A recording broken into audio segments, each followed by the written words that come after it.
Está no ar mais um In Church Cast. Um Hoje tem tempo dos fogos, hein? Hoje tem um muitos papo fogos. para deixar de papo E começar a agir. e começar a agir. Gente, vamos lá então. Tá animado, cara? Cara, hoje tá demais, hein? Por isso que eu fiz muitos fogos aqui, ó. Tem um- Só aumentando o nível, né, de convidado agora, né? Cara, tá ficando pesado, hein? Tá ficando pesado. Vamos falar um pouquinho sobre ele então? Bora. Bom, vamos lá. Deixa eu aqui pegar minha colinha. Ele que nasceu em Manaus, cursou Ciência da Computação e Publicidade, trabalhou como cinegrafista e apresentador de televisão, é sócio proprietário da Wank Filmes, One Big Media, Três Palavrinhas, que está incluído ali dentro da Wank Filmes, casado com Nayane, pai da Bela, André, Romeu e com a Sofia a caminho, pastor da Assembleia de Deus em São José dos Campos. Seja muito bem-vindo, pastor André Câmara. Fogos. O Obrigado, marido Pedro. da Nayane! mais conhecido como marido da Naná, da pastora Naná. Pedro Sidney, obrigado pelo convite de estar aqui com vocês e a gente contar um pouco de história. A gente tem alguma história junto já, né? bocado, Algumas né? histórias e algumas a gente não conta, outras Lá a gente... do 2000 e... Pode nem falar, né? Pra época de... 2000 Já era 2000, eu acho que era... Não, já era os Ah, anos já. 2000 já. Mas bom estar aqui com vocês, tá? Pra Que gente bom. bater um papo, falar um pouco do que Deus está fazendo lá com a gente, principalmente aqui com vocês. Graças a Deus a gente agora comandando, porque antes era só no Antenados na geral. Não é? Não era? E eu vou te TV falar, Boas Novas. é muito mais fácil estar do lado de vocês do que desse lado aqui. É? Tô até com medo. Vocês dois aqui tá parecendo um Tem que ter medo. paredão de fuzilamento. O que, assim. que vem por aí, Tem que né? ter medo dessa aqui, ó, que é a sem noção. É a As Léssica, perguntas- é a Léssica. Meu filho chama de Aléssica, não é Alexa, não. A avó da minha esposa, um abraço aí, ela chama de Alex. Mas vamos lá, meu irmão. Cara, que bom te receber aqui. Quem não sabe aí, gente, ó, o André sabe muito de tecnologia. A gente bate esse papo desde muito tempo.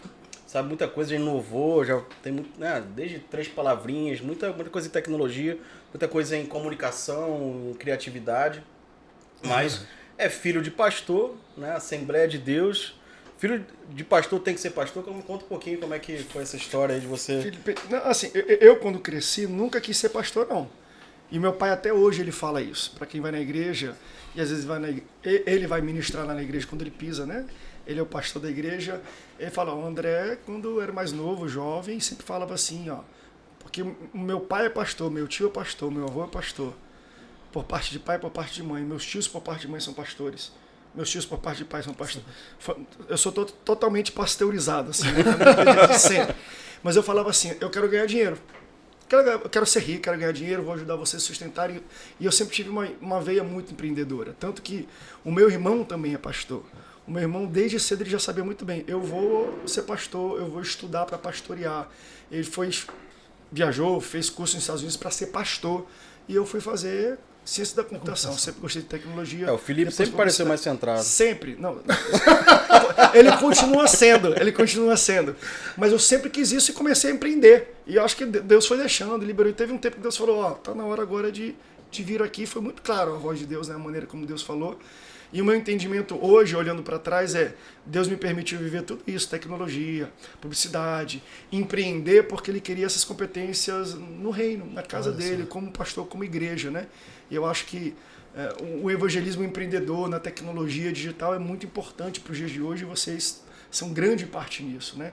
Então eu acho que Deus permite a gente ter essas vivências e depois Ele pega aqui o anzolzinho e vai Agora puxando, vem, né? agora faz isso aqui para ti, que é na minha casa.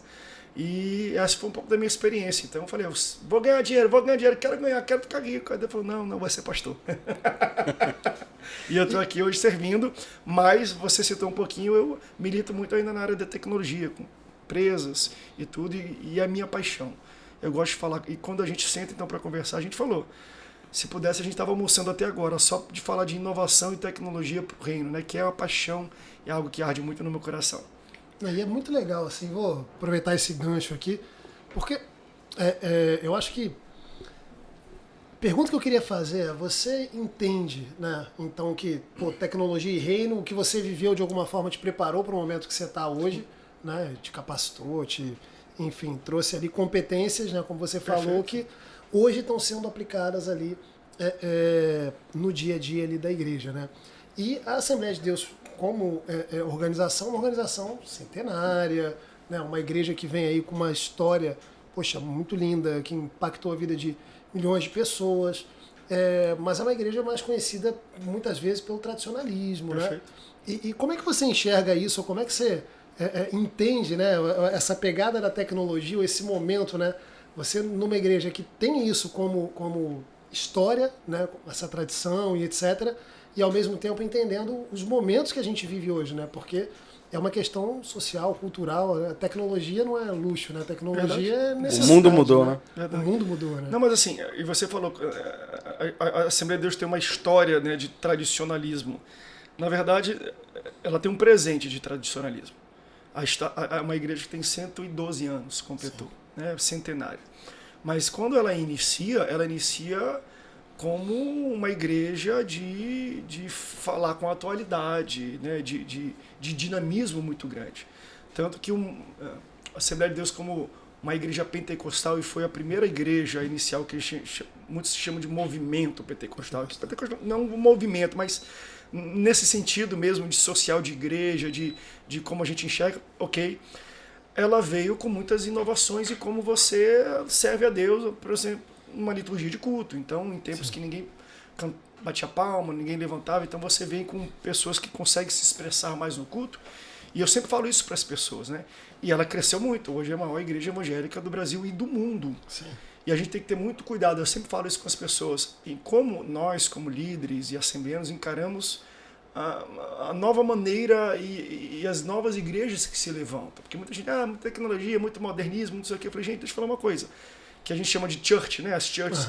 A Assembleia de Deus era a church da época dela. Uau, olha que legal. Né? Então, assim, a gente tem que ter muito cuidado para a gente não jogar pedra num modelo ou num formato que um dia fomos nós. Porque antes eram igrejas mais tradicionais, e eu não estou dizendo que não é certo ou errado. Para mim, é o tempo e a maneira de Deus trabalhar. Aqui, daqui a pouco, vem um pessoal, olha, por que tem que ficar sentado? Por que não pode cantar? Por que não pode participar? Por que não se pode ser mais ativo na igreja? Então foi uma maneira disruptiva, e Deus usou 2 jovens, né, que são os fundadores, Daniel Berg e Gunnar Wing, cheio do Espírito Santo, foi algo disruptivo para o ambiente religioso e evangélico da época, e daquilo saiu, enfim, né, o que é um movimento hoje, mais de 20 milhões de membros espalhados pelo Brasil, um negócio monstruoso, extraordinário, uma ação de Deus. Mas assim, eu acho que é necessário a gente ter um novo olhar, não na igreja, mas na comunidade, nas gerações, e a gente entender como a gente consegue pegar o que a gente já faz e a gente transmitir para esta geração. Tem um post que de vez em quando eu coloco na internet de tempos em tempos, e é muito bonito, que ele mostra 2 fotos, um comparativo. Então é um senhor japonês na frente de uma Maria Fumaça, e é uma imagem assim, preta e branca, você vê que é antiga. E assim, 50 anos depois, o mesmo senhor, você já vê que ele está velhinho, com uma roupa um pouco diferente, e atrás dele não é uma Maria Fumaça, é um trem-bala. E ele antes, que era piloto, não sei qual seria a palavra, né, motorista, né, maquinista. Ele antes era o maquinista da Maria Fumaça, hoje é o condutor do trem-bala. Então, o que aconteceu ali? Ele continua transportando pessoas.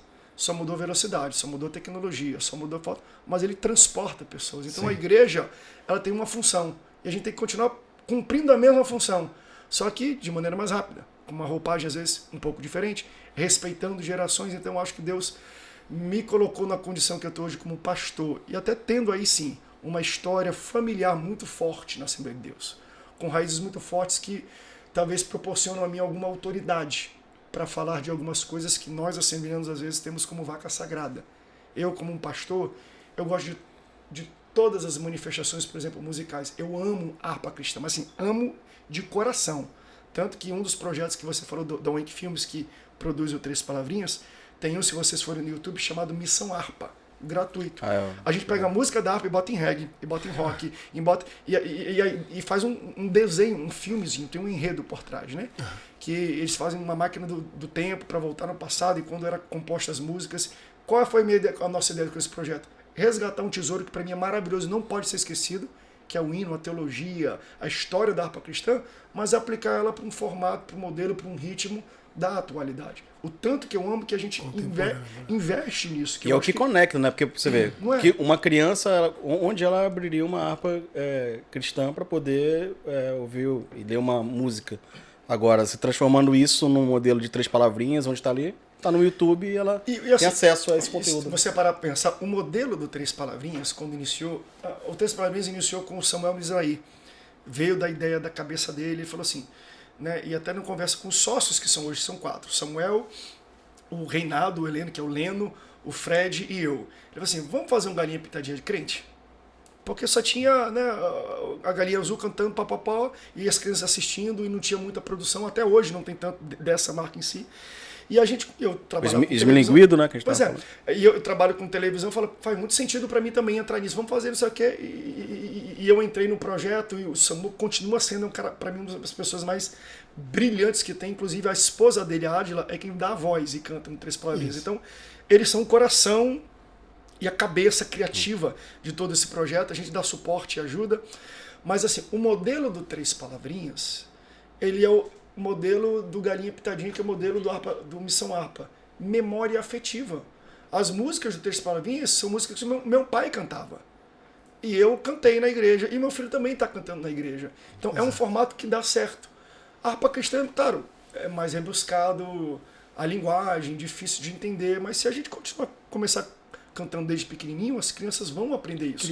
Então eu falo para as pessoas, tem como a gente fazer a mesma coisa, transportar as pessoas usando formatos, modelos diferentes e, claro, sempre respeitando toda a história da igreja, ainda mais uma história centenária. Quem somos nós para dizer que está ultrapassado? Tá... Não, nós somos transitórios, né?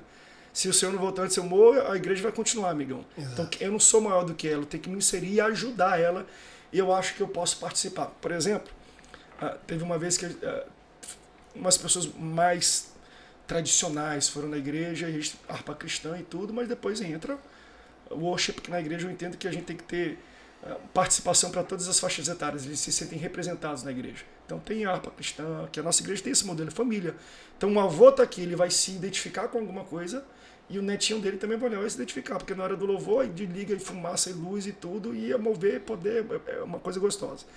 Mas uma pessoa veio questionar por que a gente canta worship ou louvor, e não só a harpa cristã. Aí a minha fala foi para ele, falei, pastor, a harpa cristã não é inspirada por Deus, a Bíblia é, a harpa não. Ele, ué, mas como é que você pode dizer isso? Eu falei assim, simples, alguns hinos da harpa cristã quem compôs foi minha avó. Aí, e foi. Falando nisso, tem uma pergunta dali. Então assim, isso traz propriedade e autoridade. Um pouco para falar. Tem versões de Ruth e Doris Lemos, que também fez muitas músicas para o Osés de Paula, que todo mundo conhece, né? Então, assim, eu conheço a história. Tem música de cantiga infantil, de Tirei o Pau no Gato, americana, que mudaram a letra e tá lá. Um hino da Inglaterra, um hino da Alemanha. Se você vê na Copa, tem a harpa cristã que só pegaram a melodia e só mudaram a letra. Então, assim, é inspirado por Deus o hino da Inglaterra e da Alemanha? Não, por homens. Então, a harpa cristã era o worship de antigamente. A Assembleia de Deus vem, vamos começar a se manifestar com cânticos. E era música, os ritmos e a linguagem do dia. Assim como os louvores de hoje têm a linguagem do dia. Então a gente tem que respeitar, porque Deus é um Deus de criatividade e de coisa nova.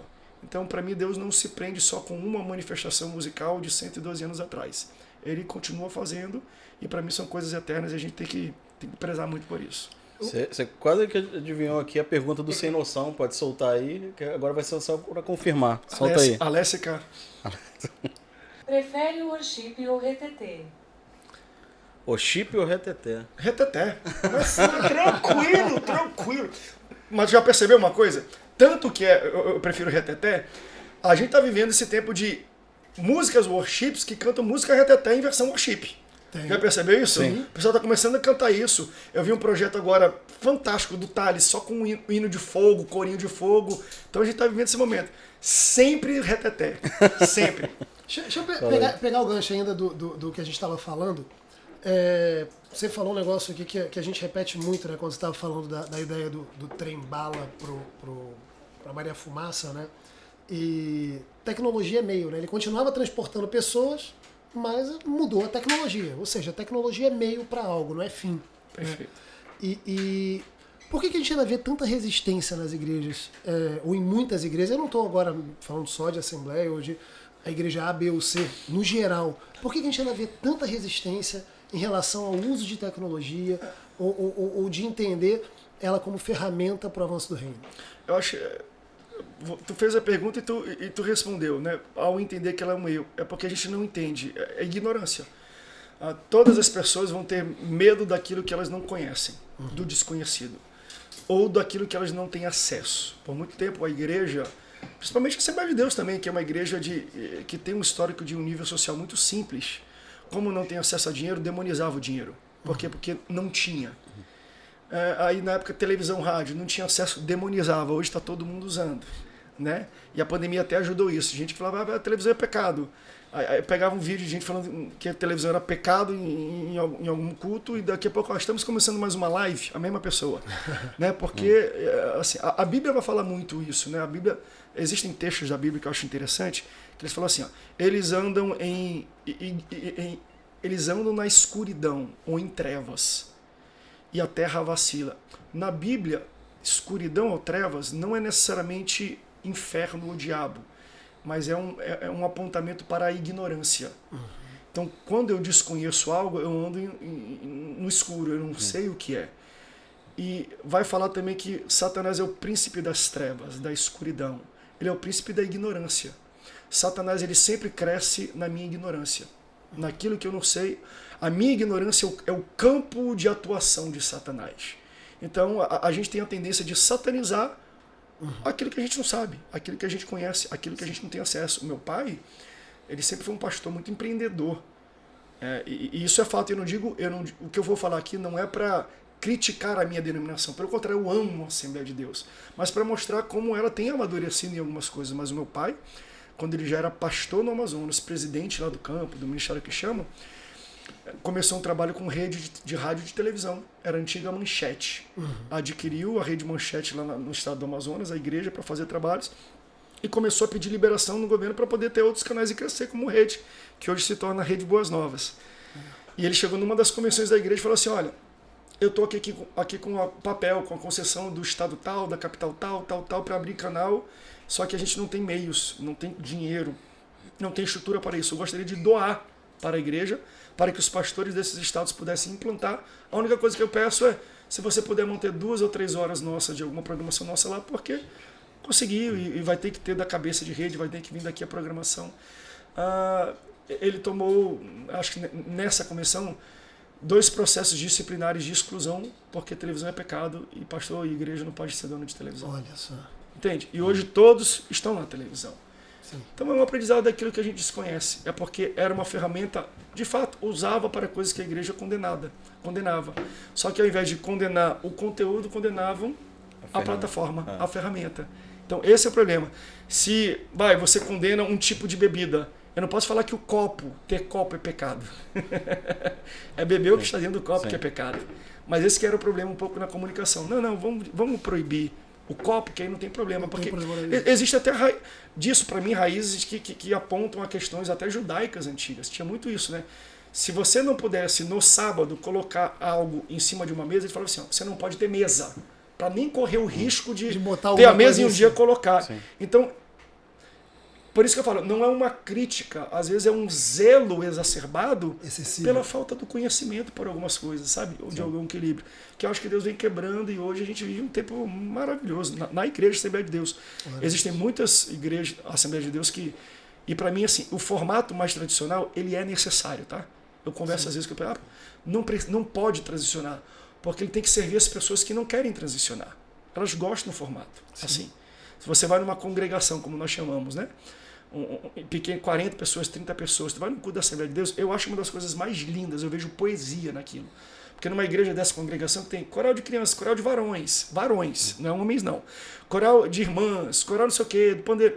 95% das pessoas que estão naquela igreja participam ativamente da liturgia. Sim. Qual igreja aqui? 95%. Então, não é só um ambiente de um cuidado espiritual. Cara, é um ambiente de uma valorização social, de pessoas que não são valorizadas. Ainda mais na camada onde a Assembleia de Deus é muito forte. O cara é servente de pedreiro, Quando alguém que vai olhar para ele e falar, você é uma benção, mas vem no domingo ele tem oportunidade, ele compra o terninho dele, ele passa 3 dias ensaiando uma música. Ah, poxa, mas cantor desafinado, mas meu amigo cantou. E cantou, o povo deu glória a Deus. Quando uma pessoa dessa sai do púlpito e senta e fala, eu cantei, dei glória a Deus, tive uma oportunidade, fui no púlpito, peguei no microfone.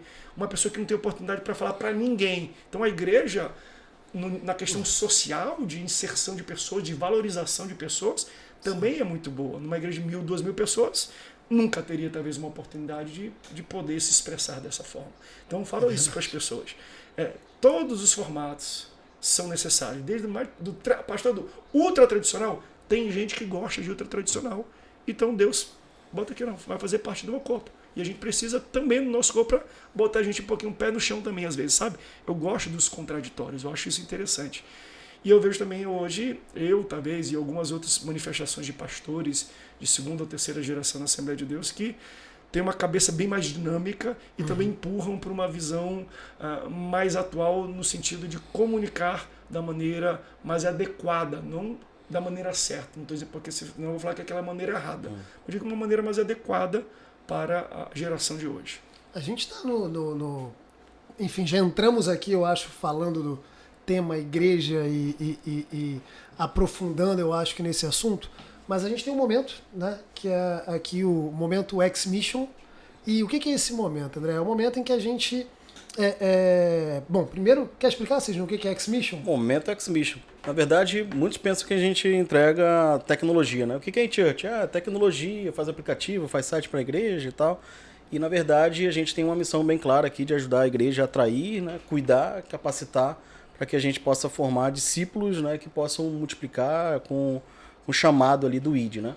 E a gente faz isso através de tecnologia, de educação e de estratégia. E aí, então, tem a X-Mission. Então, você que está assistindo aí, a gente entrega tecnologia e te entrega missões, estratégias, insights para você usar no meio digital, no não digital, usando a plataforma, usando outras plataformas. E a gente usa esse momento aqui, André, para o quê? Para atualizar, então, a X-Mission. Então, você sabe ser um comunicador, um cara que, né, já falou aqui tantas estratégias que você está usando. Então, a ideia aqui é que você possa nos ajudar a atualizar. Que dica que você dá de estratégia, principalmente você que, né, da Assembleia de Deus e que tem uma cabeça inovadora, uma cabeça de criatividade. O que você está fazendo lá que você acha que está dando certo, principalmente até para a linha da Assembleia de Deus, né, que você representa, o que você tem inovado e que você fala, cara, indico, né? É uma dica aí para que você possa fazer na sua igreja e que tem ajudado a atrair pessoas, tem ajudado a cuidar melhor, a capacitar pessoas. Eu tenho uma visão que Deus me deu e tem forjado cada vez mais com conversas e com pessoas que me inspiram, um chamado para entender o seguinte: a informação, a comunicação da igreja, ela não pode se limitar às 2 horas de uma reunião uma vez por semana, geralmente domingo à noite.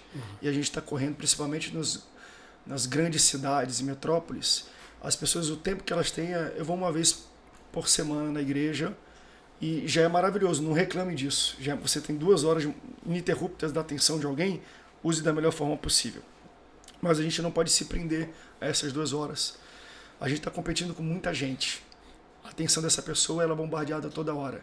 E eu sempre falo para as pessoas lá, bem, se na semana tem 168 horas, e dessas 168, 2 horas alguém está na igreja, quer dizer que existem outras 166 horas que ela não está na igreja.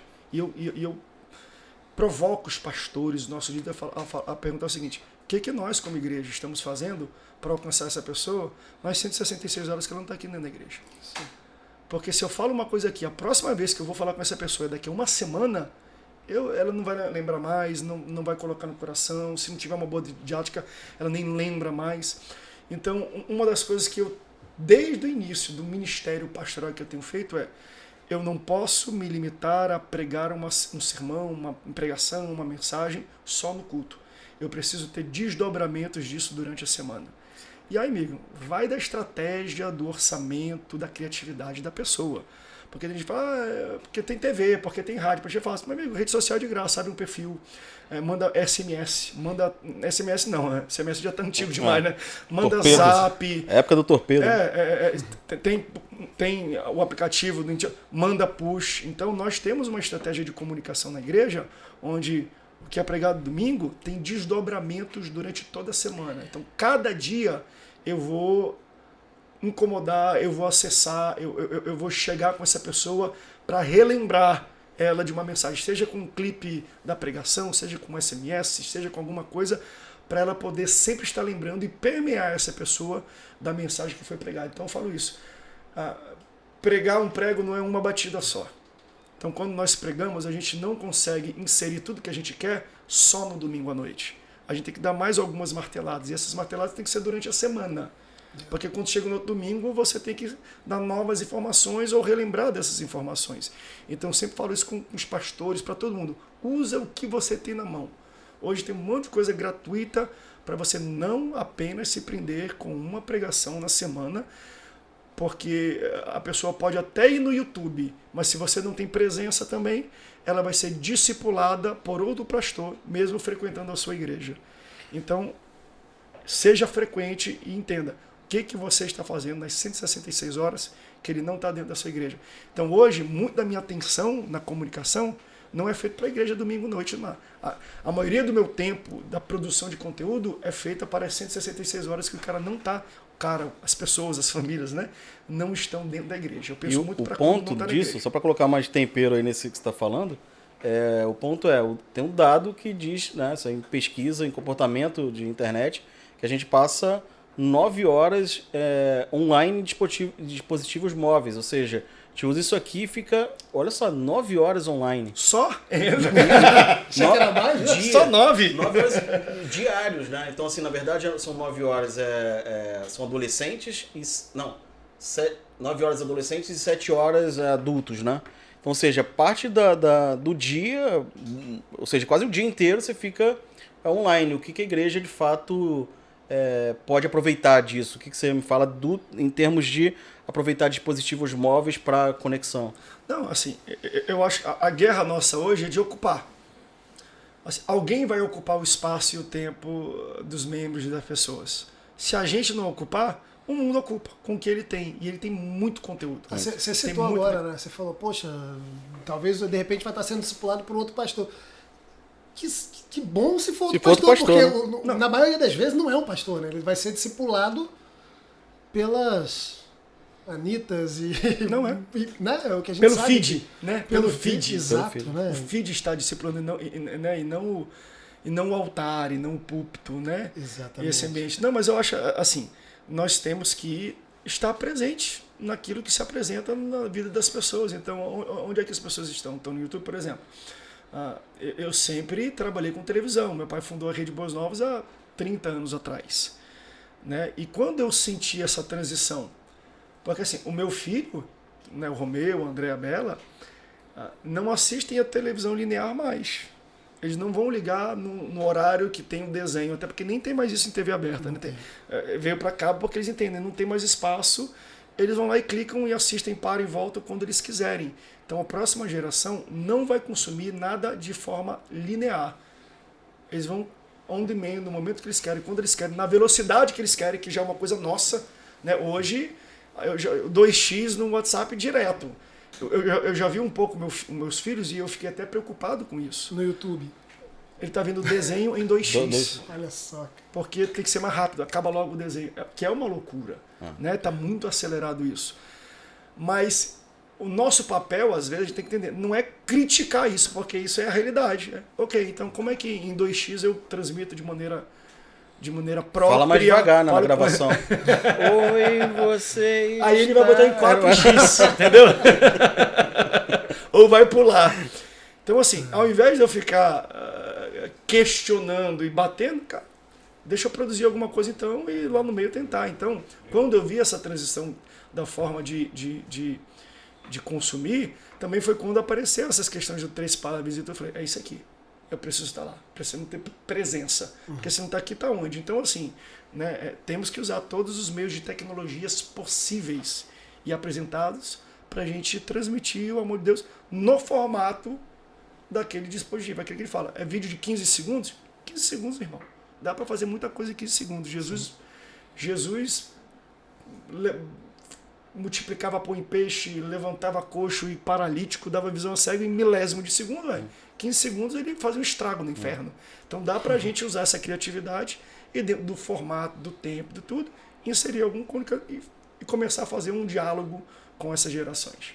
Muito bom. Posso... Quer falar?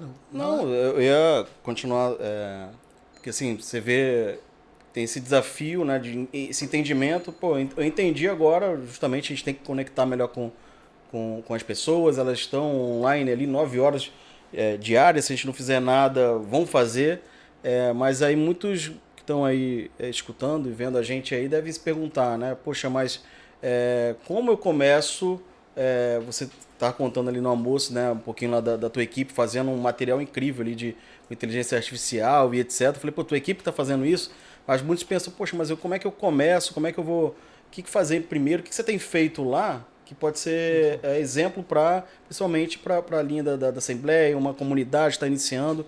Como é que você começou isso e como é que você pode dar exemplo para dar o primeiro pergunto passo, muito né? isso. Hoje a gente já tem uma equipe para comunicação que pensa, que faz isso, e às vezes uma agência para fazer estratégias. Mas quando você fala de uma igreja pequena, que não tem orçamento, que não tem gente, que não pode contratar, pastor, começa de onde? Eu falo, olha, tu tem um jovem aí que usa TikTok, que gosta disso aqui, chama esse jovem, traz ele para perto. Mas eu vou produzir o quê? Eu falo assim, produz o que você consome. O que você está consumindo? O que chama a tua atenção? O que faz você parar de fazer o feed? Pega aquilo e adapta. Mas às vezes é bobo, é uma dancinha. Bota um hinozinho, não tem aquele dos pastores tudo passando, sim. Pastor, equipe de mídia. Começa com um negócio assim, depois pega numa pregação. Poxa, pastor, aquela frase foi bonita. Do nada, pega que o pastor fala a frase em 15 segundos. Então, eu falo muito para as pessoas, eu não sei o que eu produzo. Comece imitando. Né? Paulo, seja imitadores de mim, assim como eu sou de Cristo. Não sabe por onde eu começar? Começa me imitando. Sim. Até você criar uma maneira própria, um jeito próprio de andar, ter firmeza, olha para mim e faz o que eu faço. Né? Então eu acho que se para a vida cristã a gente começa imitando alguém, né? Como é que eu dou os primeiros passos nisso? Pega uma igreja de referência, uma igreja que você acha criativo, ou até aquilo mesmo, o que seu filho está consumindo? Faz uma versão disso e comece, daqui a pouco é natural. A internet é simples, né? Você vê, você tem 3 palavrinhas lá e deve ter uma turma grande lá na UNC para poder suportar toda a produção e etc. Eu sempre comparo isso com a Maria Clara e o JP, o canal. Porque eu falei, gente, meu Deus do céu, eu conheço o pessoal do 3 palavrinhas, conheço o pessoal do Patati Patatá, sei o quanto que tem gente na produção. Aí você vê uma mãe com um celular gravando a filha, com milhões de seguidores, com boneca agora nas lojas americanas, etc. Você fala, meu Deus, o que está acontecendo, né? E aí eu tive a curiosidade, André, peguei lá no canal e falei, mas como é que começou isso? Aí eu fui lá, scrollei até chegar no primeiro vídeo. E o primeiro vídeo era muito simples. Era isso, a mãe realmente, era uma casa bem simples, inclusive, a filha vestida de princesa, subiu numa cadeira e começou a gravar ali, ensinando a fazer uma receita de bolo. Olha só. Ou seja, como começar? Ela começou assim, hoje tem mais seguidores. Na época, eu lembro que eu comparei com o Patati Patatá. Hoje o 3 palavrinhas lá passou, né? O Fred estava me falando. Passou em visualizações. Turma da Mônica e tudo, né? Tudo. Disney. Né? Hoje o 3 palavrinhas é o 25º maior canal do YouTube no Brasil. Geral, não é infantil. Geral no Brasil, em número de visualizações, né? Acho que está perto de 9 milhões de seguidores, mas está... em termos de views diários, está chegando em 6 milhões. E começou com o que a gente tinha na mão, amigo. Sim. É o que a gente tem na mão mesmo hoje. E a prática vai trazendo a melhoria daquilo que você está fazendo. E assim, em fazer muitas vezes que vai ter que estourar um. Né? Não é do nada. Aquele viralizou, que ele fala que ele cresceu do nada. Mas antes de viralizar um vídeo, ele fez 100. Então, assim, quanto mais frequência, conteúdo, né? Mais coisa nós fazemos, mais propensão de crescer, de viralizar, de bater de alguma coisa dar certo. Sim. E aí, então, você ganhar notoriedade. Então, né? trazendo para o lado pastoral, mas o pessoal sempre usa, né? Isso como exemplo. Davi vai chegar com Golias, ele derruba num estilingue numa, mas antes dele derrubar e dar aquele estilingue na cabeça, ninguém viu ele matando urso, matando leão, jogando em pedra, jogando em outros animais para proteger o rebanho que ele ficava. Exato. Então eu preciso praticar antes, e quando Deus fala assim, foi diligente, tá legal na prática, deixa eu dar uma plataforma para você e vou estourar porque eu sei que você já está tentando isso. Então eu falo isso para as pessoas. Pega e assim, hoje é interessante que a linguagem de hoje, que cresce, que viraliza, é uma linguagem muito antiprofissional. Se você fazer uma grande produção, parece que as pessoas não, isso aqui é profissional, eles querem algo mais orgânico, pessoal, que se relaciona. Né? Já viu que os vídeos que bombam são aqueles que o pessoal, e aqui tá chique e tudo, mas o cara tem um microfone que ele fica microfone, e eu falo assim, como é que isso aqui dá certo? Porque é a maneira como está se comunicando. E geralmente, se a gente assiste várias vezes aquela pessoa, poxa, olha esse formato.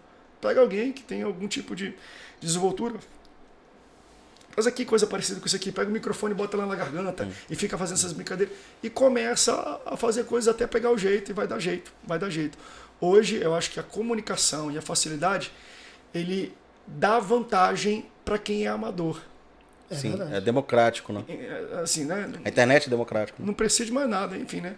Se a gente começar a falar dos memes que bombaram, que viralizaram aqui, é coisa de garagem, de casa, de brincadeira, enfim, né?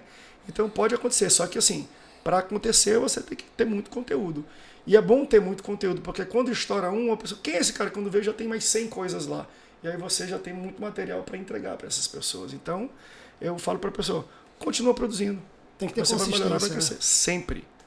Tem que ter consistência. Para mim, a gente está fazendo essa série que ele falou, né, de inteligência artificial e inteligência espiritual, que nós estamos abordando o tema de sabedoria. A gente falou assim, como é que eu vou falar de sabedoria? No livro de Provérbios. E eu falei, poxa, e aí veio essa sacada. Todo mundo está falando de inteligência artificial, vamos falar de inteligência espiritual, que a sabedoria do céu é maior do que a sabedoria humana e artificial. E a gente fez essas brincadeiras e a gente recriou com a inteligência artificial Daniel Berg e Gunnar Wingren, que foram os fundadores da igreja, e outras figuras, o apóstolo Paulo, o rei Salomão. Eles aparecem no telão da igreja lendo um texto, falando, cantando junto com a orquestra ao vivo. Então a gente tenta fazer essas interações para trazer um diferencial assim, demais. A equipe fez algo extraordinário de fotos que só eram em preto e branco e agora dá movimento, parece ser algo real mesmo, né? Quando a igreja vê, ela fica até impressionada. Então a gente tem que usar os recursos, né?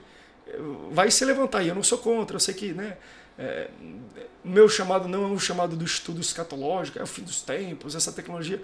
Meu irmão, para mim, vamos usar a inteligência artificial para pregar a palavra, vamos tirar o melhor de lá, já que estão usando para fazer besteira, vamos usar para fazer o bem, porque o erro não está na tecnologia, está em como nós usamos a tecnologia, então vamos usar ela para o bem. Eu acho que tem se ela está conectando com as pessoas, estamos lá, né?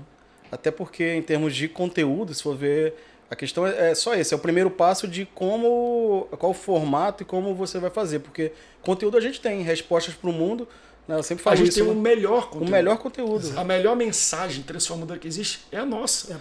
Não tem mensagem. E a gente está bloqueado às vezes porque não sabe como começar. Cara, tá aqui, filmando. Esse talvez vai ser mais interessante do que um monte de câmera aqui, né? Enfim. Não, e às vezes é isso, né?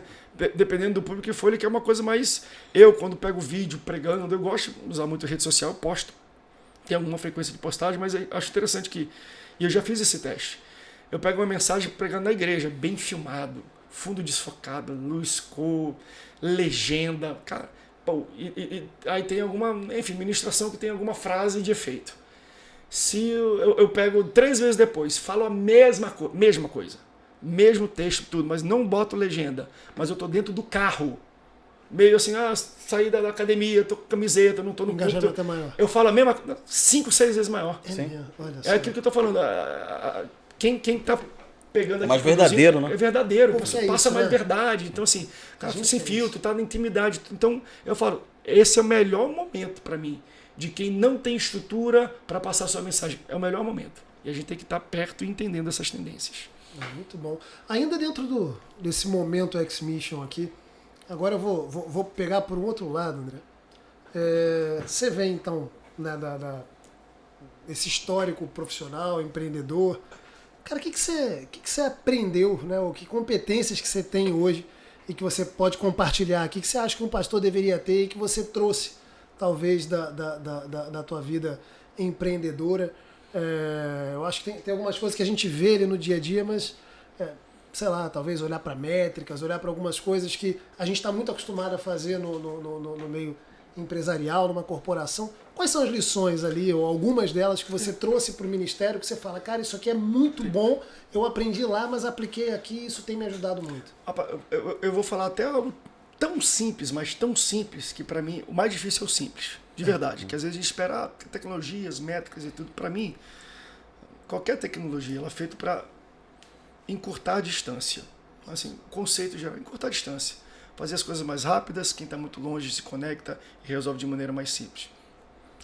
Eu li um livro, vou lembrar ainda o nome dele para citar aqui, mas que ele fala muito interessante. Ele fala assim, ó, existe um gap, né, um fosso muito grande entre o que o pastor pensa que a igreja precisa e o que a igreja realmente precisa. Ele disse que pegou de vários pastores que fizeram uma pesquisa. Ele chegou com um pastor da igreja, tipo assim, 300 pastores, né? Que chamam pastores sênior, lead pastor, pastor presidente, o que for, né? O pastor titular da igreja. Uhum. Qual você acha que é a necessidade da igreja hoje? A grande maioria dos pastores sempre citou uma necessidade de estruturação física, né? De uma sala melhor, de condições melhores de igreja, de prédio, de tudo mais. Não sei o quê. Então ele citou as prioridades, né, de algo mais grave para algo mais ameno. Chegou com a igreja desse pastor e fez a mesma pergunta. O que você acha que é a igreja? Quais são as necessidades atuais da igreja? É incrível como a visão do pastor era totalmente diferente da visão dos membros. Nenhum deles citava, eu quero um ar-condicionado melhor, um fundo, não sei o quê, porque a preocupação às vezes nossa vem de outro. Então para mim pastor, a primeira coisa, use a tecnologia, claro, para você transmitir uma mensagem, que para mim esse é o grande legal da internet, da rede social, que a televisão não tinha. Televisão via de mão única, rádio é via de mão única, internet, todas as plataformas, tu coloca o que tu quer falar, mas todas têm uma ferramenta que tu vai ouvir o que os outros pensam, que são os comentários. Para mim, use as tecnologias para ouvir a igreja. Postou algo, leia os comentários, responda os comentários, entenda a igreja, porque senão a gente vai sempre andar assim, a gente vai andar muito desconexo da real necessidade da igreja. Então, tu imagina, eu como pastor, se eu falar assim, o que a igreja mais precisa hoje é que eu finalize aqui a obra de pinte de acústica da igreja. Aí tu vai para a igreja, o que mais precisa? Não, eu acho que precisa mais de um trabalho de oração. Isso é totalmente diferente. E geralmente era assim, pastor pensa em estrutura, em coisas físicas, a igreja pensa em coisas espirituais, de verdade. Então, para mim, usa a tecnologia. Abre um Google Forms, é a coisa mais tecnológica que tem. Fala assim, o que você está achando da igreja, o que a igreja pode melhorar? E começa a ver a igreja. Eu estou passando essa transição. Está crescendo muito a igreja e eu estou precisando esvaziar os cultos. Então eu abri novos cultos. Nós estamos com 3 cultos no domingo. Eu estava falando até com o meu amigo que me acompanha aqui, o Almir, do desafio que eu estou tendo, que eu comecei a comunicar para a igreja. E a gente criou um link que a gente vai informar para a igreja assim, ó, você que vem para o culto das 4, você acha que 5 horas não seria o melhor horário? Porque sim, porque não? Deixa sua opinião, o que pode melhorar. Ouve a igreja antes de querer implementar uma transição, uma mudança, porque às vezes a mudança que você acha que vai resolver, para a igreja é algo irrelevante. Né? E a gente está ali para servir a igreja, os irmãos.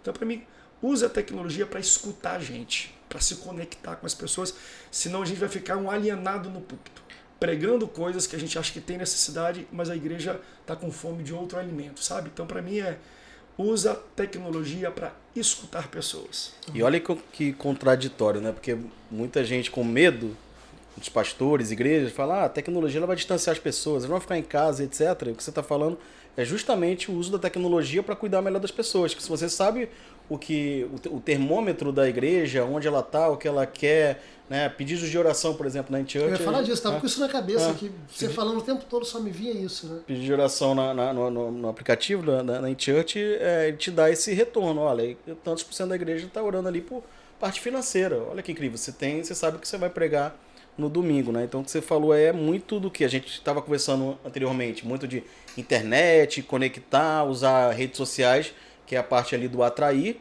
e aí você está começando a falar agora legal da parte de cuidado, né? Usando a tecnologia para cuidado. E nesse sentido, sempre repito aqui, porque é o que a gente tem como uma meta, ajudar a igreja a diminuir essa estatística, que é o quê? 80% do cristão não está evangelizando mais, foram ver por quê? Porque não se sente capacitado. Então, é por isso que o projeto da Church ajuda a igreja a atrair, cuidar. Aí você falou agora de tanta coisa de tecnologia ajudando a te dar informações para um cuidado melhor. E a gente fala agora de capacitar. Então, ou seja, a igreja não se sente capacitada ao ponto de evangelizar. Ela terceiriza para o pastor essa função. O que você acha que deve ser feito para esse cuidado e capacitação para que a gente possa devolver para a igreja o ID? Acho que primeiro tem que ter acesso a essa informação, né? Ao conhecimento que às vezes não se tem. E deixa eu até adicionar para isso, e não sei se isso é estatística de pesquisa, mas isso para mim é verificação pessoal como pastor. Até vivendo dentro da Assembleia de Deus e trabalhando com comunicação e com tecnologia. A Assembleia de Deus sempre foi uma igreja de muito evangelismo de rua. Muito. Só que ela não é mais. E uma das razões, no meu ver, é porque, e isso que eu acho importante a gente dizer, a tecnologia ela não vem para substituir o que uma igreja está fazendo, ela vem para facilitar e acelerar. Então, todos saíam para a rua, todos tocavam campanha de manhã cedo, e nós temos outras religiões que estão fazendo isso, né? E não é a igreja evangélica, outros estão fazendo isso. Porque a gente fazia, mas aí o que aconteceu com a igreja evangélica? Cresceu, vamos comprar rádio, vamos botar um programa de TV, ajuda, contribua que você estará levando a palavra de Deus e evangelizando. Não sei se pelo erro da nossa comunicação ou pela acomodação das pessoas, que é que eles entendem. Não, a minha igreja tem programa na televisão. Eu não preciso falar de Jesus porque eu já estou falando pela tecnologia. Estão fazendo por mim. Já fiz a minha parte, né? Substituiu. Olha. Então, assim, para mim, tudo que vem de tecnologia não é para sobrepor o que a igreja já faz. É para melhorar e alcançar mais pessoas. Potencializar. Vai para a rua, dá o folhetim, porque, assim, e eu entendo, a gente às vezes em tecnologia fala assim, porque é muito do passado, dá folhetim, não sei o quê. Irmão, não tem substituição. Sim. Fazendo de tudo para... A internet vai acabar com a televisão. Não vai. Vai complementar a televisão, a rádio. Então, assim, para mim, continue fazendo o ID ali, no folheto, pregando em praça, no que for, e complementa com a internet. Eu achei interessante, não tem aquela menininha do centro de São Paulo, que ela ficou gigante, bombou na internet, viralizou. Por quê? Porque ela ficava postando no perfil dela da internet, ela pregando no centro de São Paulo. Uma menininha pequenininha. Então, e bombou, foi para um monte de programa de televisão e tudo. Por quê? Porque estava pregando na rua. Então, ela não substituiu, ela não ficou em casa, aceite a Jesus falando, não, ela foi para a rua, mas usou a ferramenta da internet e você chegou na televisão, você chegou, porque usou tecnologia para mostrar o que ela já faz. Então, a gente não pode deixar de fazer o que a gente está fazendo. A gente tem que adicionar a tecnologia para abrir novos rumos, novas janelas e novas pessoas, né? Então, esse é o meu grande medo, às vezes. A gente entender que isso vai substituir algo que para mim é um core da igreja, né? Ide por todo mundo e pregar o evangelho. Não, a igreja já está pregando, a igreja já está na rádio, a igreja já está na TV. Então eu já estou fazendo a minha parte. Isso é uma responsabilidade pessoal e acho que a gente tem que voltar um pouco a fazer isso. Sim. O que a gente falou, a gente estava sentado ali conversando até sobre a plataforma em Church, né? Você pegando ali tudo, né, que pode ser feito e tal.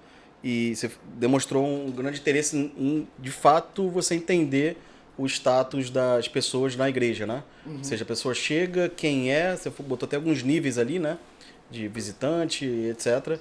E você criar essas jornadas de cuidado, que é justamente onde eu estou falando sobre capacitação. A gente começar a aprofundar, não só na palavra, mas como no aspecto de liderança, no aspecto de preparação para ser um comunicador, para poder comunicar melhor e etc. Como é que você vê essa jornada para um cuidado?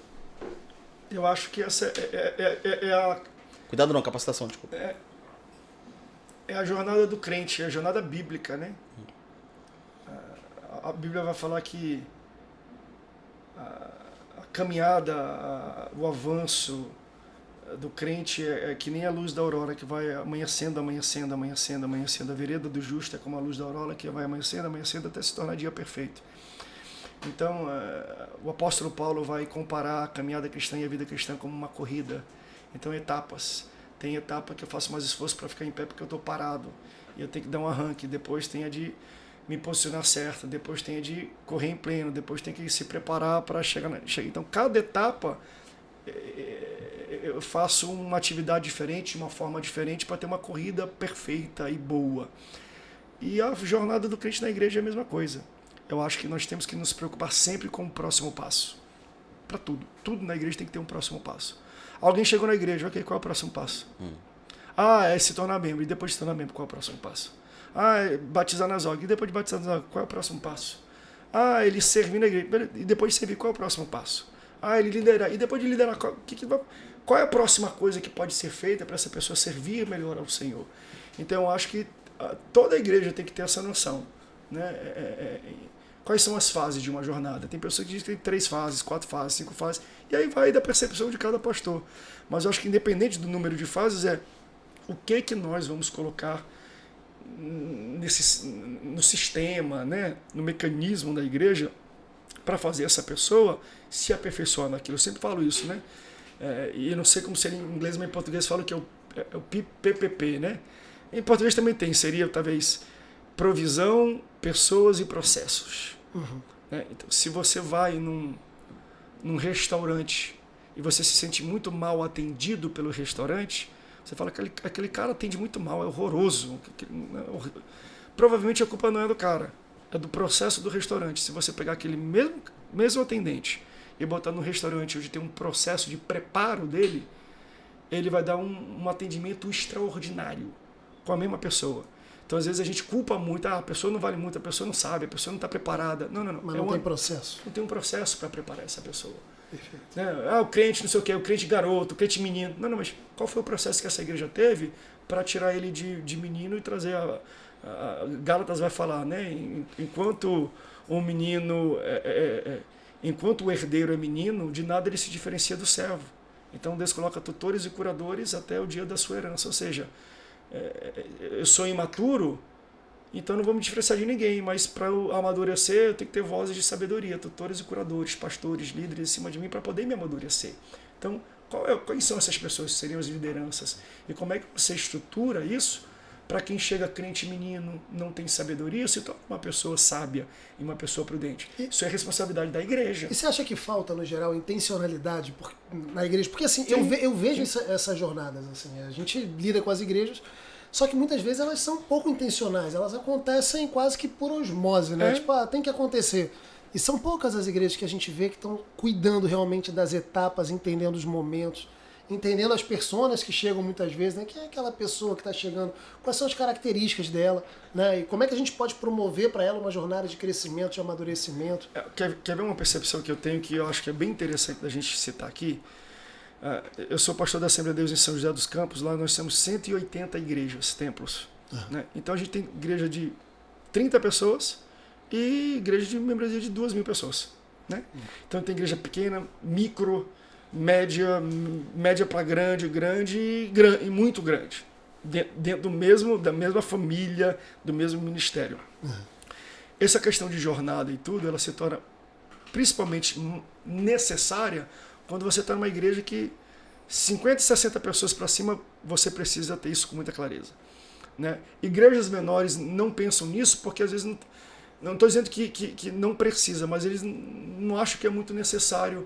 Por quê? Porque o pastor conhece mesmo todas as famílias, vai na casa, visita, acompanha. Porque 50 pessoas você consegue acompanhar com mais clareza. Né? Se alguém não aparece, tu liga, pastor. Não te vi hoje, senti saudade sua.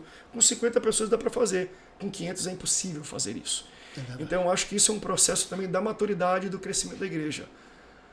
Pastor cresceu, passou de 50, começa a estruturar. Passou de 100, mais um pouquinho de estrutura, para você poder acompanhar todo mundo. Então se uma pessoa acompanha muito bem 50 membros, se tu tem 100, tu tem que ter 2 pessoas acompanhando. Se tem 200, tem que ter 400 pessoas acompanhando. Acompanhando só gente, não é só para acompanhar as pessoas. E aí, para mim, a questão da jornada, dos próximos passos, de definir isso, se torna muito necessário para o crescimento e a saúde no crescimento da igreja. Claro que a grande maioria das igrejas brasileiras são igrejas pequenas, não são igrejas grandes, mas a gente tem que ser, eu concordo com você, não somos intencionais em pensar nisso, na jornada, na necessidade das pessoas. E, novamente, para mim, isso tudo nasce na conversa, né? No entendimento. O que a igreja precisa fazer? Alguém vai falar, ela precisa assistir melhor aos seus membros. está doente, faltou, tem que ter alguém olhando, tem que ter alguém ligando, tem que ter alguém preparando, né? Tem que ter alguém dando cursos e tudo. E hoje a gente tem acesso à tecnologia. Ah, mas eu não tenho gente capacitada para dar curso aqui. Em church, online, elege um curso e bota um professor online para dar curso para ele e vai acompanhando. E você dá, né, direcionamento para isso. Mas para mim é uma das coisas mais necessárias no tempo de hoje. É um tempo de muita carência, de muita solidão. Estava lendo ontem, acho que é no Reino Unido. Não tem assim, aqui no Brasil tem Ministério da Defesa, Ministério da Economia. No Reino Unido instituíram o Ministério da Solidão. Olha só. São pessoas só para cuidar de gente solitária. Gente que tira a vida, gente que está em depressão, que se tornou uma demanda, necessidade muito grande. E isso afeta a igreja. Tá aí Daqui a pouco vamos ter que ter um ministério de solidão na igreja. Não tem de crianças, de jovens e adolescentes. Ministério dos solitários, de gente que se acha que ninguém me ama, ninguém me liga, ninguém sente a minha falta. Ok, vamos usar tecnologias, processos para a gente atingir essas pessoas. Eu ia até pular isso para não render tanto, mas você tocou num assunto. Que a gente está falando lá da ponta, né? Então a gente está falando de conteúdo na internet para conectar com quem está na internet, que muitas das vezes, né? Como diz Paulo ali, né? Fiz-me de fraco para com os fracos. Eu pergunto, onde tem mais fracos hoje? Se você for ali depois da meia-noite na internet, você vai achar um monte de gente fraca tentando achar respostas para as suas perguntas, né? Então quando você fala aí de depressão, você fala de solidão, meu Deus do céu, você vai para uma internet, você vê muita gente, né, tentando achar respostas para isso. Aí você vende lá, né? Vende não.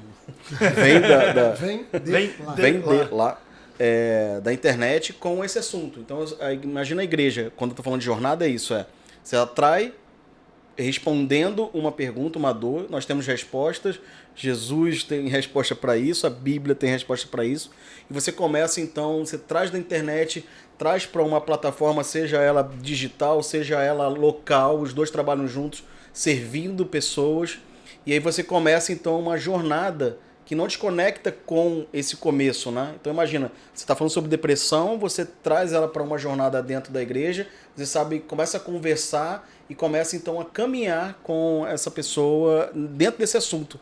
Então a questão o desafio eu sei que é muita questão de conteúdo, mas nós temos o melhor conteúdo, o conteúdo que é a verdade para todos esses assuntos. O desafio é claro, a gente, como em Church aqui, a gente tem ajudado nesse sentido, né? Porque tantas coisas, né? Quando você traz lá da internet, depressão, o que eu faço em termos de jornada para poder continuar nesse assunto, aonde a gente leva. Aí você vai ver sobre ansiedade, você vai ver sobre pornografia, você vai ver sobre tantos assuntos, né? É problema no casamento, mas a questão as pessoas estão na internet fazendo perguntas para suas dores, a igreja muitas das vezes não tá lá para responder, e o que dirá para começar uma jornada de cuidado para poder continuar com essa pessoa, né? Então, assim, dando esse panorama, eu te faço a pergunta do seguinte: qual é o maior desafio da igreja nesse novo tempo? E aí eu já conecto da igreja e da Assembleia de Deus. Qual que você acha que é o maior desafio hoje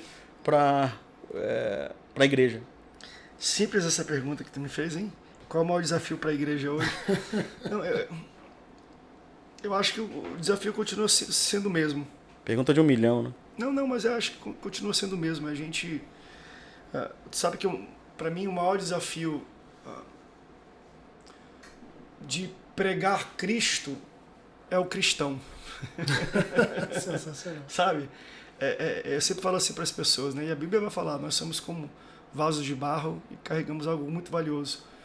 O problema sempre é o vaso de barro. Sempre vai ser a gente, sabe? Eu falo para as pessoas, o que afasta as pessoas de Cristo não é a doutrina de Cristo, é a forma como o cristão passa essa doutrina, ou vive ela. Eu acho que hoje o maior desafio nosso, e vai continuar sendo esse, não pregar com a boca, mas pregar com a vida. Eu acho que o mundo está necessitado mais do que nunca, está sedento mais do que nunca, mas ao mesmo tempo nunca a gente pregou tão pouco. Mas como? A gente está na rádio, está na TV, pois é, mas o mundo está pedindo não para ouvir alguma coisa, ele quer ver, ele quer coerência, ele quer que aquilo que é pregado seja vivido, né? Seja expresso desta maneira. Teve assim, quando a gente fala desses assuntos mais atuais e polêmicos, né, de questões de ideologias de gênero e tudo mais, eu vi uma reportagem, e eu sempre cito ela, porque para mim ela foi um divisor de águas no meu pensamento sobre como eu trato com pessoas que entendem que nasceram de uma certa forma ou tem uma confusão sobre a sua identidade. Teve acho que foi uma reportagem da Globo, um jornal hoje, uma coisa assim, falando com um pessoal que não se identifica nem como menino nem como menina, então você usa cansar de, aquelas coisas não binário, os não binários. E no final pegou um menino falando um pouco como é que teu pai recebeu isso, não sei o quê, meu pai me botou pra fora de casa, me deu uma surra, não sei o quê, bababá, e veio pra cá e mostrou aquela coisa como se a família fosse um demônio e tudo mais, mas no final, e eu dou glória a Deus, talvez por sabedoria de Deus, saiu aquela pílula e colocaram lá, e eu falei assim, tá aqui, ó, um grito de socorro. Porque o rapaz foi assim, estava falando sobre o relacionamento dessas pessoas com os pais, ele falou assim, ó, para repórter, mas sabe, eu até aceito a sua correção, mas primeiro eu preciso sentir o seu afeto. Aquilo acabou comigo, entende? Então não é gente que não está disposto a ouvir a verdade, mas se eu chegar com ele e não sentar antes do lado e chorar com ele, e ouvir ele, entender as angústias, eu não posso ter autoridade para levantar e falar. Sabe aquela coisa que a gente fala? Só tem autoridade para levantar e ensinar quem primeiro sentou para aprender. Então só tem autoridade para querer pregar e corrigir se antes sentou para ouvir e chorar. Tem uma passagem, eu vou tentar lembrar qual é o profeta, mas eu acho que, pelo que eu me recordo aqui, ou Malaquias ou Jeremias, que Deus manda falar com o povo, e o texto fala assim, ó, e eu cheguei entre o povo, e lá Deus me mandou sentar por 7 dias. E eu permaneci sentado por 7 dias perplexo. E depois da perplexidade, do susto de 7 dias, eu me levantei então para ministrar. Nas entrelinhas que estava falando, eu fui para pregar uma mensagem. Mas Deus falou assim, antes de pregar, senta e ouve e entende a condição do povo. Depois que eu sentei, fiquei tão perplexo que a mensagem que eu preguei foi totalmente diferente do que aquela que eu cheguei. Então eu acho que nós temos que pregar a verdade do Evangelho. Como Jesus pregava. Vamos apedrejar por quê? Porque essa mulher é adúltera. E era adúltera. E na lei era apedrejamento. Aí Jesus, então atira a primeira pedra que nunca pecou. Para os homens, sabe, tu imagina para essa mulher o que é? Meu Deus. Para essa mulher, vem aqui, fica atrás de mim, ninguém vai matar ela não, tem que passar por cima de mim se você quer atingir ela. Ela falou, cara, alguém se compadeceu, alguém sentou do meu lado, alguém me protegeu. Aí depois de proteger, ela sentiu o afeto, ele não peca mais. Esse não peca mais para mim é um sermão. Sim. Senta aqui agora tu vai ouvir. Por que a mulher deu ouvidos? Porque ela sentiu o afeto. Então eu acho que compaixão o desafio de verdade, né? de hoje é entender como é que Deus trabalha e trata as coisas e a gente tentar entender, não de alguma forma camuflar a mensagem, falar de maneira clara. Sim. Mas qual vai ser a nossa abordagem para esta geração? Sabe? Porque eu me preocupo, não julgo ninguém, eu acho que Deus levanta os seus profetas para pregar a verdade que é necessário de tempos em tempos. E Deus tem feito isso. E vai se levantar muita gente atrás e vai ser uma... Mas, novamente, e Jesus teve em seus momentos também isso. Ele chega aqui, meu irmão, não fala nada. Ele pega o que vem de leão do templo, ele vira a mesa, bate todo mundo e lasca tudo, não sei o quê. Sem conversa. Existem os seus tempos. Mas quando eu vi aquilo, eu falei, tá aí, ó, tem um grito de socorro. Eu acho que o nosso maior desafio hoje como igreja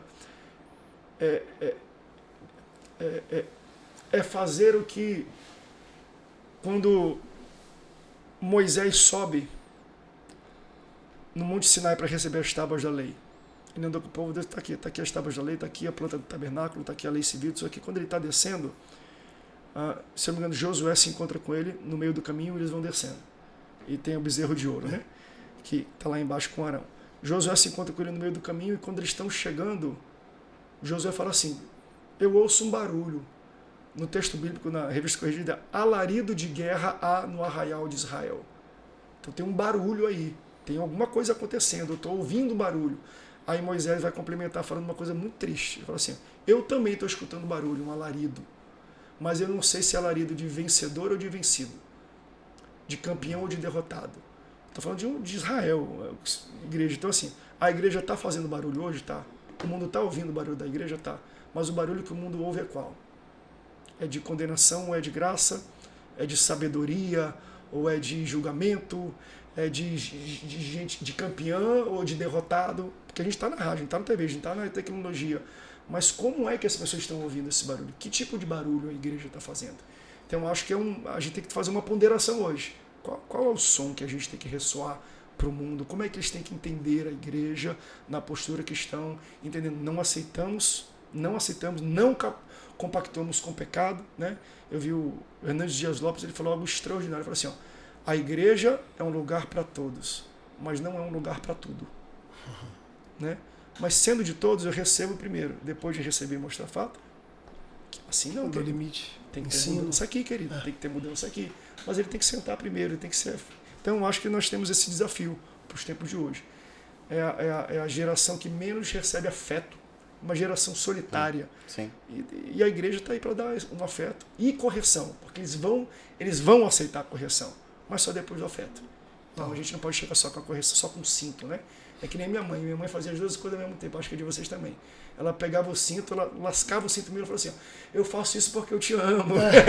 Meu pai dói mais em mim do que em ti. Ao mesmo tempo ela está dando correção e afeto. Vamos lá, é isso. É uma postura de mãe. Sim. O chicote é a correção, ok. A correção com eu te amo, dói em mim fazer isso. Eu não gostaria de chegar para algumas pessoas e dizer, não gostaria de estar aqui. Dói em mim como pastor, como líder. Mas eu faço por amor. Então, como é que a gente consegue transparecer isso? E quem sabe, porque quem vive não entende, né? Enquanto a gente é filho, a gente não entendi. Agora que eu sou pai, eu entendi, minha mãe. Então também tem isso, tem um lag, né? Tem um tempo de entendimento de quem recebe a informação e tudo. Então, sabedoria de Deus, meu irmão. Temos que mergulhar em Provérbios para entender o que Deus é a sabedoria de Deus para a gente, para esse tempo. Incrível, André, porque você respondeu uma pergunta que eu faço há quantos anos, né? Esse desafio, de fato, da igreja se atualizar no sentido de conexão com pessoas, com as dores da atualidade. Você vê que o que a gente tem visto, de fato, é isso, né? Uma agenda, mas quando eu falo assim, quando eu vejo nesse assunto que você fala sobre uma questão do LGBT e etc., eu vejo de fato isso, um grito. Quando eu vejo na internet, eu vejo muita coisa, mas eu vejo um grito em que a gente responde com pedras, de fato. E eu acho que o maior desafio da igreja é esse. Como é que a gente prepara o cristão para poder abraçar? E eu passei por um sentido desse, que eu tinha uma célula que tinha muitos homossexuais. E eu comecei a ouvir demais. Estudei muito, inclusive, né, para poder abraçar, para poder ter esse afeto. Eu tive que estudar muito. E aí eu lembro de uma vez que um estava contando, e eles, um vai chamando o outro, né? Porque eu estava ouvindo, um vai chamando o outro para poder ouvir também, etc. E eu lembro que um tava falando, mas é porque eu acabei brigando com ele, que não sei o que, não sei o que. Aí chegou o outro e falou, pô, mas você vai contar pro Sidney, ele é da igreja. E aí ele falou, não, mas o Sidney é da igreja, mas ele nos ouve. Eu lembro que eu fiquei com isso na cabeça. Eu falei, cara, o Sidney é da igreja, mas ele não nos ouve. Ou seja, eu sou o único da igreja que estou escutando. Então acho que o maior desafio, de fato, tem vários desafios, né? Mas a gente tá vendo uma geração muito confusa. A gente tem dados para isso, né, Pedro? A gente estava conversando com uma igreja bem relevante no Brasil, onde o cliente nosso e o líder da intercessão falou, cara, estou preocupado com um relatório que eu vi nos jovens dessa igreja aqui, porque 80% dos pedidos de oração dos jovens dessa igreja está relacionado a uma confusão sobre identidade de gênero nas nossas igrejas. Então, ou seja, você vê, a gente já está com uma questão na igreja, a gente já tem essa questão na sociedade e a gente precisa se preparar para ter esse afeto antes da correção. Fantástica a sua resposta, cara. É o que eu pergunto desde lá do Fórum Futuro da Igreja, né? Verdade, foi muito bom. E eu vi uma reportagem, não foi uma coisa que eu cheguei, quando eu vi uma pessoa que passa, falou, eu até aceito a sua correção, mas antes eu preciso sentir o seu afeto. Isso é um recado para a igreja. Para todos nós. Incrível. Meu irmão, chegando aqui no finalzinho, que pena, eu acho que com o André, parte 1, parte 2, parte 3, porque tem que depois trazer para poder falar de 3 palavrinhas, depois de tanta coisa, tecnologia. Haja assunto, né? Haja assunto, né? Mas o que a gente faz aqui, André, e aí você que também tá assistindo aí, olha, já ativa o sininho lá, curte, manda para um monte de pastor aí, você que inclusive que é pastor da Assembleia aí, ó, tivemos aqui um pastor assembleiano que está rompendo, né, inovando, se conectando com pessoas, então já manda aí para um monte de pastor também. E o legal é o quê? Que a gente, nesse momento final, André, a gente sempre prepara, te pede aí uma frase para poder a gente terminar, porque esse conteúdo ele também vai estar disponível em e-book. Então você está assistindo aqui, mas você vai ter um acesso, é só você clicar aí no link que está aí embaixo, que é um e-book que a gente está preparando organizando todo o conteúdo aqui que a gente falou, com dicas e etc. Mas a gente termina com uma frase, pode ser um versículo, pode ser uma frase sua, pode ser uma frase que é uma referência para você, para poder terminar e depois assinar ali André Câmara. Qual seria essa frase aí em 15 segundos? Paz, eu gosto de frases. Eu abri o meu Instagram aqui, porque quem me segue sabe, todo dia, seja de uma coisa que eu vejo em algum local ou das ministrações, né? Que eu tenho, eu cito algumas frases que me marcam ou que Deus coloca no meu coração.